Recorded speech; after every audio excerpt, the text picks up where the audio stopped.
In the final months of the war, deep beneath the hills of central Germany, tens of thousands of men were worked to death digging tunnels that the Third Reich never finished, and to this day, nobody can fully agree on what those tunnels were actually for.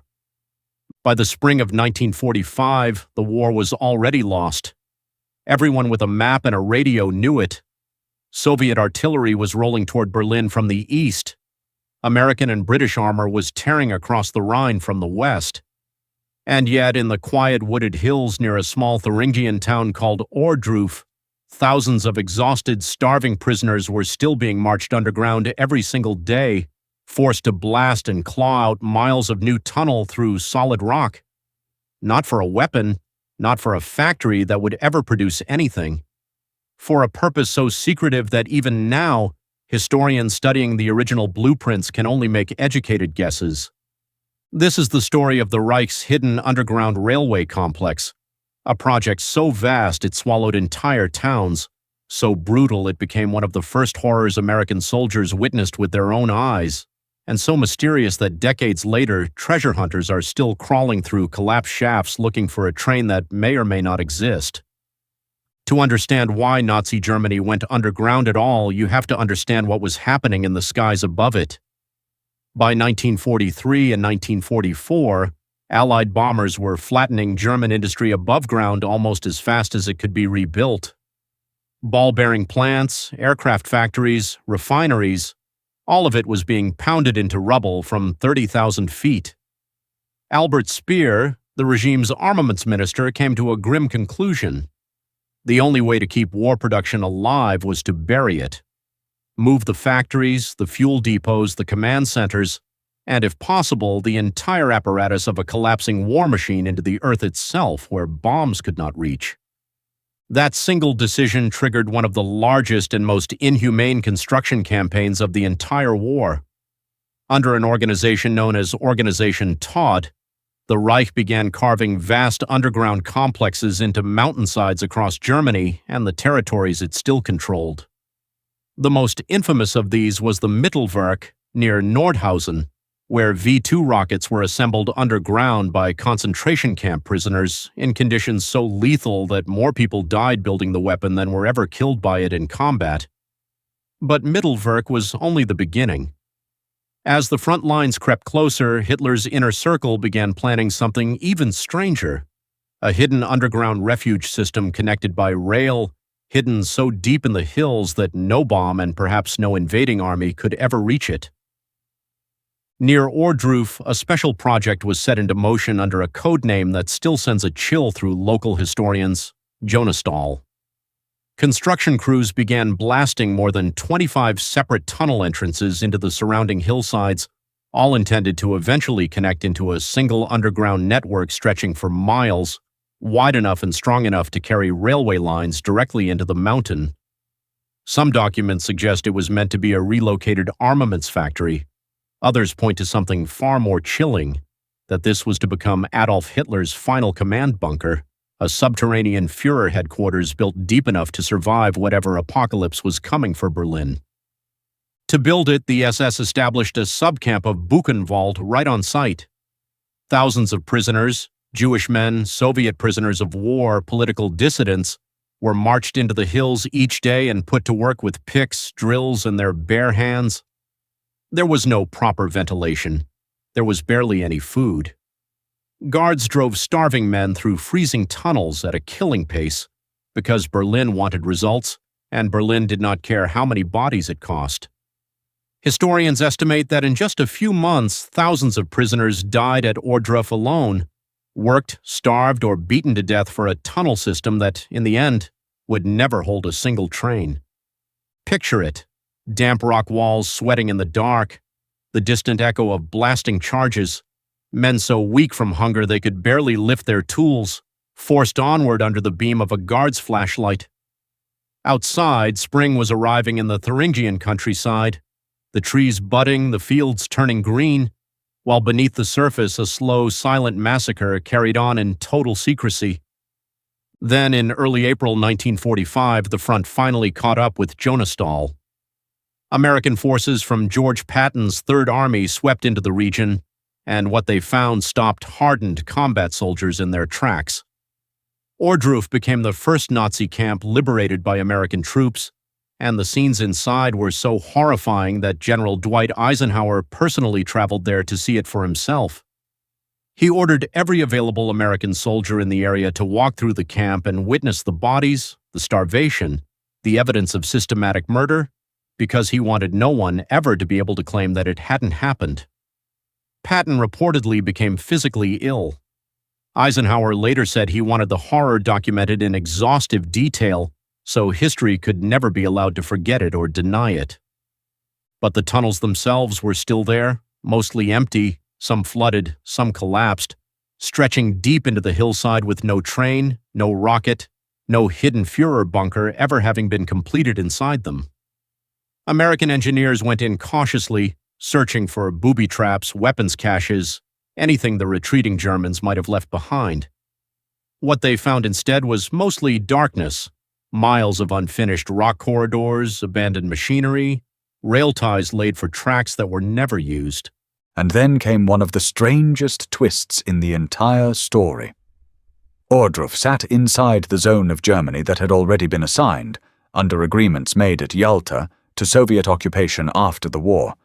American forces held the area only temporarily.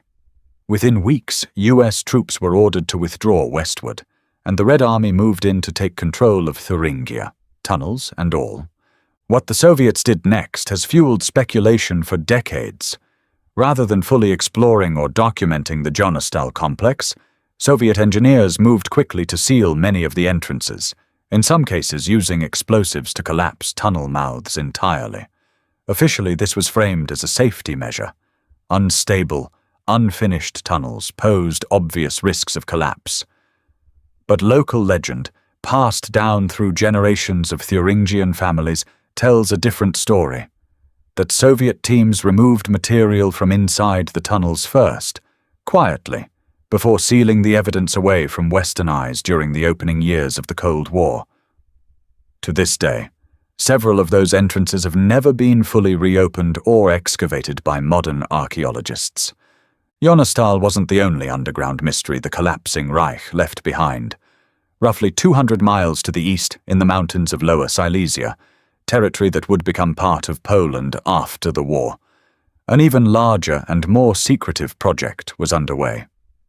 Codenamed Reich, meaning giant, it consisted of 7 massive underground complexes carved beneath the Owl Mountains, connected to a nearby castle called Książ. Just like at Ohrdruf, thousands of prisoners, many transported from the brutal Gross-Rosen concentration camp, were forced to dig around the clock. And just like Ohrdruf, nobody today can say with total certainty what Reich was actually built for. Some believe it was meant to be an underground headquarters for Hitler himself. Others believe it was intended as a hidden weapons production facility, possibly connected to the Reich's atomic research program. The Germans never got the chance to finish it, and when they abandoned the site in the war's final days, they left behind almost no documentation explaining its true purpose. It's this same region, the hills around Wałbrzych, near the entrance to the Reich complex, that gave birth to one of the most persistent legends of the entire Nazi collapse. The story of a hidden armored train, allegedly packed with looted gold, weapons, and art, driven into a secret tunnel in the war's final chaotic weeks, and then sealed inside, its location lost when the officers who hid it were killed or silenced. For 70 years, the legend was dismissed as local folklore, the kind of story told over drinks in mountain villages. Then, in 2015, 2 treasure hunters stunned the world by claiming they had located the buried train using ground-penetrating radar, sparking a media frenzy, an official excavation, and tourists flooding into the region, hoping to witness the discovery of the century. The excavation found nothing. No train, no gold, no hidden chamber. Polish authorities eventually concluded that the underground anomaly detected by radar was almost certainly a natural rock formation, not a buried locomotive. But the legend refused to die, because that is the nature of buried Nazi secrets. The less proof that exists, the more powerfully people want to believe. What we do know, without speculation, is grim enough on its own. These tunnel complexes, Jonas-Tal, Riese, Mittelwerk, and dozens of smaller projects like them scattered across the collapsing Reich, represent one of the darkest chapters of forced labor in modern history. Tens of thousands of prisoners were worked, starved, and beaten to death, constructing underground refuges that, in most cases, were never even completed, let alone used for their intended purpose. The war ended before the tunnels could save the regime that built them. All that was left behind was rock, rusting rail, and the bones of the men who dug it. In the decades since, some of these sites have become memorials, solemn reminders of what happened in the dark beneath those hills. Others remain sealed, half-explored, quietly waiting under layers of soil and forest growth, visited mostly by hikers who have no idea what lies beneath their boots. Local governments have occasionally reopened short sections for tourism, guiding visitors through narrow, damp corridors, while explaining, as clearly as the historical record allows, what is known and what remains genuinely unresolved. Maybe that unresolved quality is exactly why this story still pulls people in, generation after generation. Not because of buried gold, though that's the part that makes headlines.